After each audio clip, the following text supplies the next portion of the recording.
Olá, galera. Eu sou a Tamires. Eu sou a Milena. E eu, a Pamela. Juntas fazemos parte do curso de Arquitetura e Urbanismo da Faculdade La Salle. E através da disciplina Teoria e História do Urbanismo, fomos instigadas pelo nosso professor Diego Ramos a elaborar esse trabalho.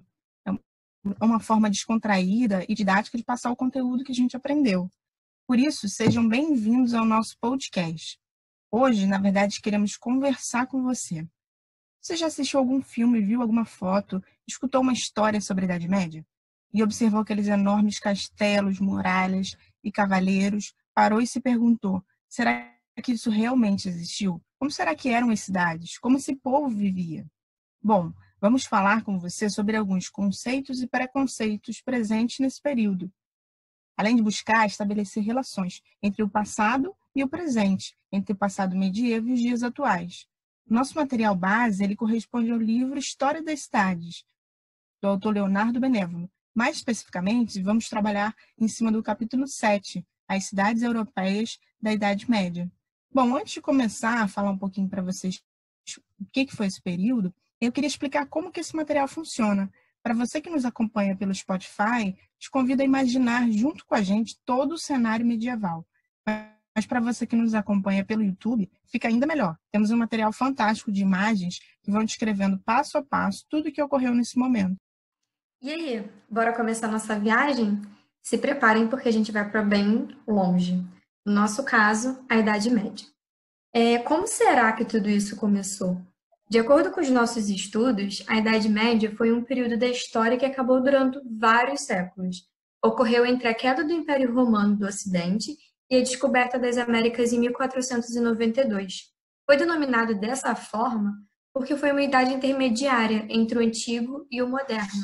As principais características que conseguimos observar foi que esse período era caracterizado pelas diversas invasões bárbaras, um período vulnerável e a cidade era muito instável. Decorrente a esses acontecimentos, era tudo muito violento e perigoso, e por conta disso, era super necessário se proteger. Então se iniciou na época as construções dos muros, castelos e torres, que vem de uma influência romana, justamente como essa forma de proteção contra essas invasões. Um exemplo que a gente pode citar é a Muralha de Ávila, na cidade da Espanha. A economia dessa época foi marcada pelo feudalismo, que era caracterizada pela divisão das terras em troca de favores. Por conta disso, a sociedade era estamental, ou seja, podemos considerar que havia uma pirâmide social, onde não existia mobilidade. Havia separação entre a nobreza, clero e o camponês, que eram, no caso, os servos, a base dessa pirâmide. Um movimento que teve bastante importância nesse período foram as cruzadas, que eram expedições dos cristãos europeus contra os muçulmanos. Foram ocorridas entre os séculos XI a XIII. Esse movimento teve grande influência na expansão do comércio e no processo de formação das cidades. O movimento tinha esse nome por conta das cruzes que usavam nas bandeiras que eles carregavam, como podemos observar no filme Cruzadas, lançado em 2005 pelo diretor Ridley Scott. Inclusive, a gente usa ele como exemplo porque é retratado a jornada dos homens que faziam parte dessas cruzadas. É bem realista. Eles matavam e morriam e pregavam que era por vontade de Deus. E ainda diziam que o resultado das batalhas, quem determinava era Deus. Mas, na verdade, eles só lutavam em busca das fortunas e das terras. Bom, a Milena acabou de falar que eles lutavam por Deus, né? Como será que a Idade Média ficou conhecida? Por que ela ficou conhecida pela Idade da Fé? Como se estabelecia a relação homem, razão, fé? Bom, no período, a Igreja, através do medo do inferno, manipulava o homem. Então, a construção do medo do pecado, medo do inferno, era uma maneira de amedrontar a população. Então, a partir desse momento, a religião se tornou um sinônimo de poder. O líder tinha o poder sobre a população.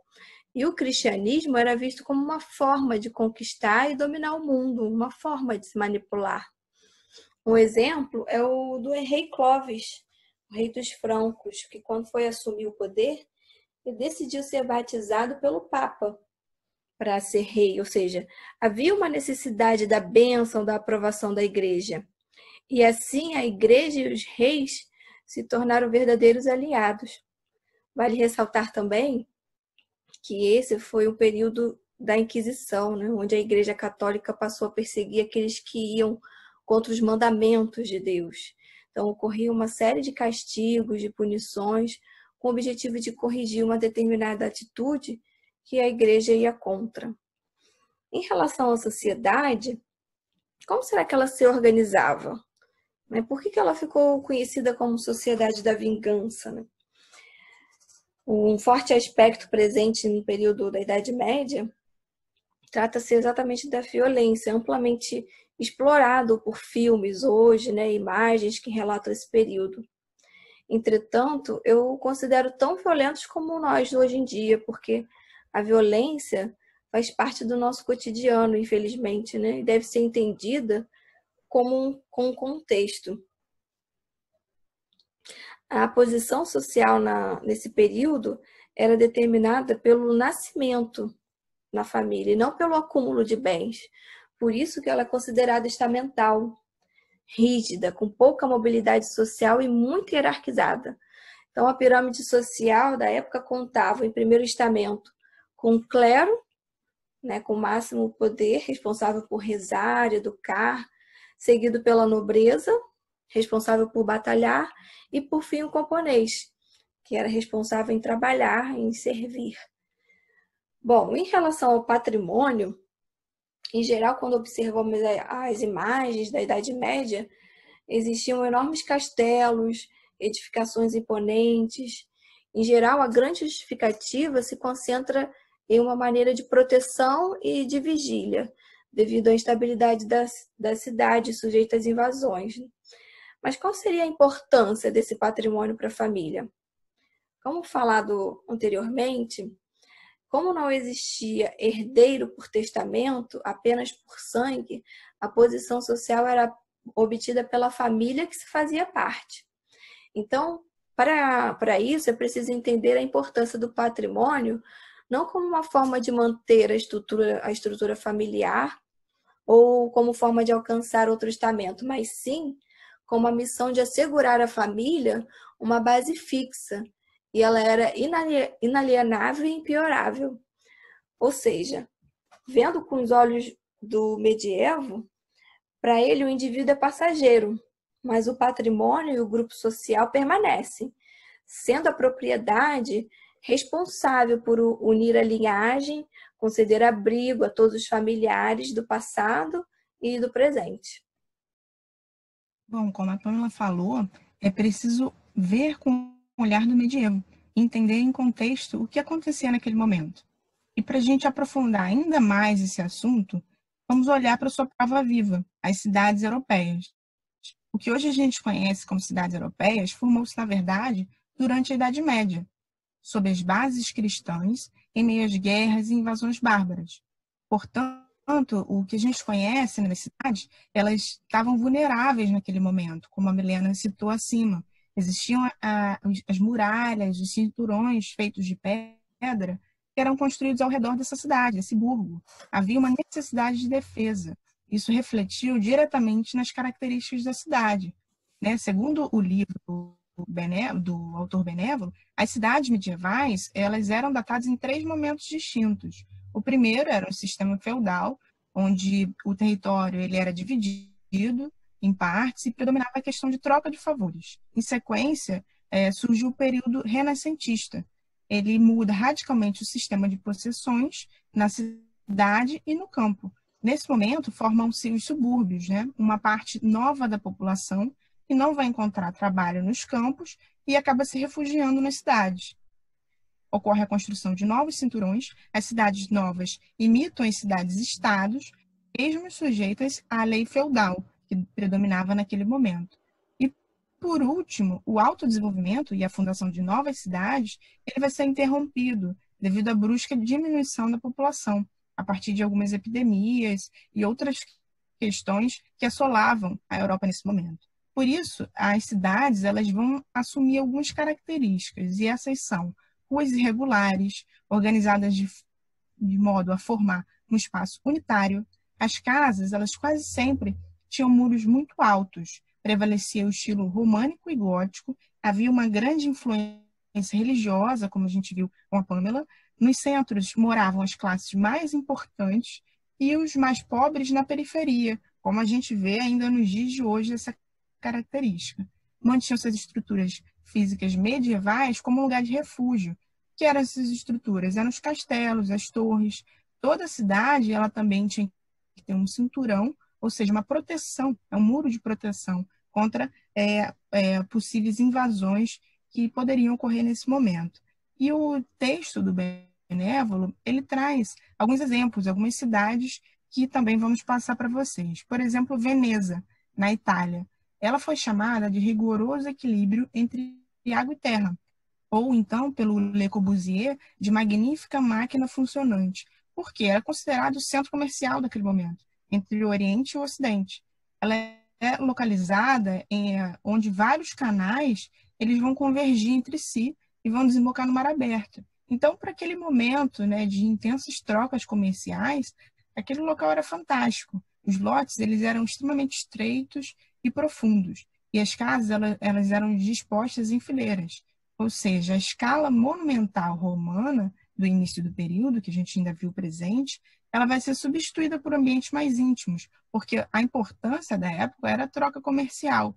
Então, os ambientes eles eram menores pela falta de espaço na cidade. Outra cidade também na Itália é Bolonha.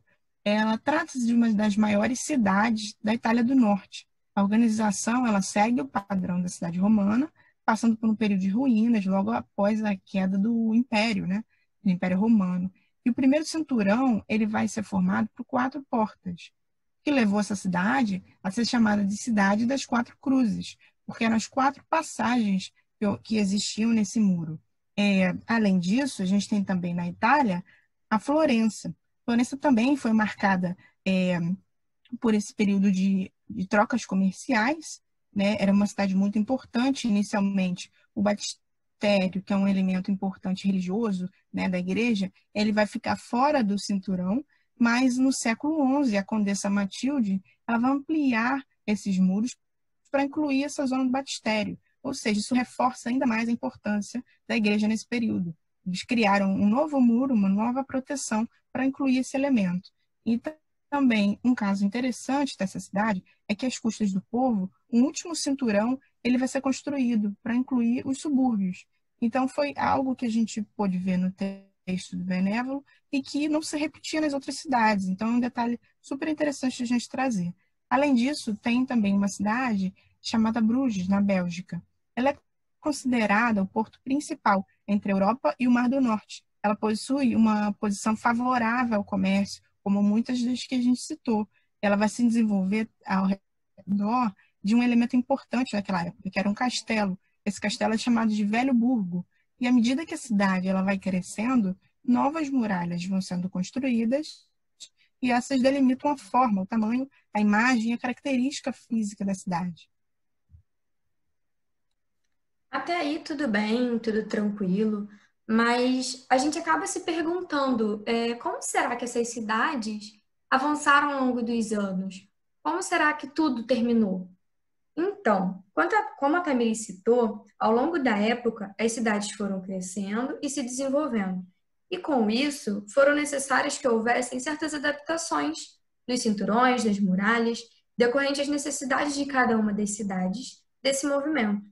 Porém, essa era teve uma decadência em um certo momento, mais precisamente quando a Europa foi assolada por uma crise que aconteceu no século XIV.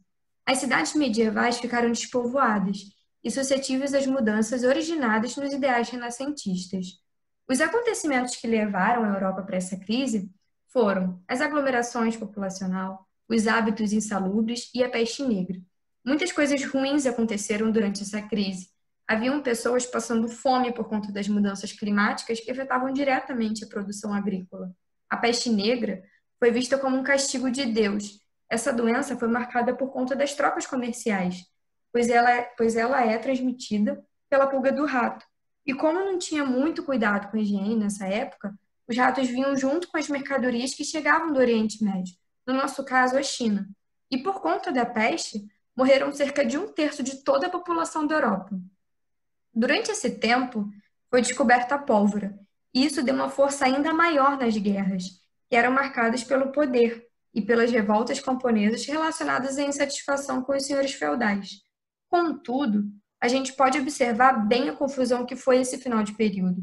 Muito desespero, muito descaso e muitas mortes. Decorrente a todos esses acontecimentos, a fome, a peste negra e as guerras, esse período acabou ficando muito instável e com isso, infelizmente, acabou acontecendo a decadência da Idade Média. Você já ouviu falar da Idade Média como a Idade das Trevas? Essa foi uma classificação que surgiu nos períodos posteriores à Idade Média, principalmente no Renascimento e no Iluminismo. E eles viam a Idade Média com maus olhos, porque a igreja controlava as pessoas, controlava o conhecimento científico. Entretanto, esse período foi extremamente importante, principalmente no processo de formação das cidades, e teve sim presença de inúmeras invenções importantes até aos nossos dias. Algumas delas são os moinhos, a roda d'água, né? O papel, a prensa de tipos móveis, a bússola, bancos, botões, os algarismos arábicos. Então, entre outras coisas, sendo que alguns dos itens inovadores já existiam na antiguidade, só que não eram utilizados por falta de conhecimento e técnica. E a gente pode falar que na Europa ocidental, medieval, não foi uma idade das trevas nem imune ao desenvolvimento. Ela teve, obviamente, alguns aspectos negativos, que de um modo geral faz parte de qualquer civilização em construção, né? Afinal, no mundo contemporâneo é notável civilizações com atritos e aspectos negativos, se não maiores do que nos 10 séculos do período medieval. Agora, a gente pode perceber alguma característica nos dias de hoje que nos remete a essa organização medieval? Bom, para responder esse questionamento, vamos recordar rapidinho alguns aspectos sobre a Idade Média, as cidades medievais na Europa. Fisicamente falando, as ruas são feitas para passeios a pé, estreitas, né? Ou passeios a pé ou com animais de carga, com traçados irregulares. As ruas também são locais de encontro, em especial devido ao comércio. As casas eram construídas lado a lado e tinham entre 2 e 3 andares. Então, você imagina passando naquela viela, numa rua estreita, ver uma casa alta, um muro alto, formando sombras, com pouca ventilação. Inclusive, as paredes dessas casas, né, eram espessas devido à forma, à construção, à forma estrutural que elas tinham, as pequenas aberturas que impediam a ventilação.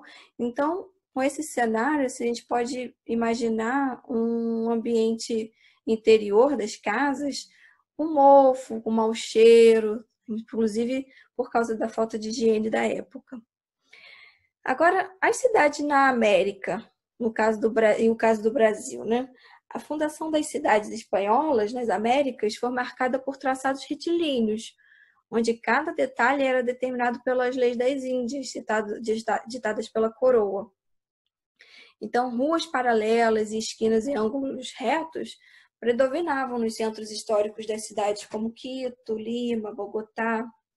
Bom, e no caso do Brasil, as coisas se passaram de forma um pouco diferente, porque os portugueses, mais preocupados com o domínio marítimo do que a dimensão de praças públicas, do urbanismo em si, demonstravam um baixo interesse em relação a esse ordenamento urbano, né? Bom, e o que a gente vê hoje no traçado das favelas, trazendo um pouquinho esse assunto, né, da Idade Medieval, como que a gente pode aplicar hoje, né? A gente, quando olha para as favelas do Rio de Janeiro, lembra um pouco as cidades medievais. A gente vê ruas estreitas, desordenadas, um pouco confusas.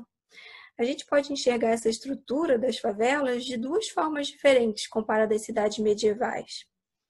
Assim como a urbe medieval surgiu com um espaço enriquecedor para o crescimento do feudalismo e para o encontro das pessoas, a favela também cresceu tendo o homem como medida, ao contrário do restante da cidade, que tem como medida o automóvel. E uma outra forma de enxergar esse paralelo também é o cenário desigual que se encontra nas favelas. Assim como na Idade Média tinha-se uma sociedade reprimida e uma sociedade estamental, hoje a gente vê também, infelizmente, grande desigualdade nas favelas que vemos nas nossas cidades.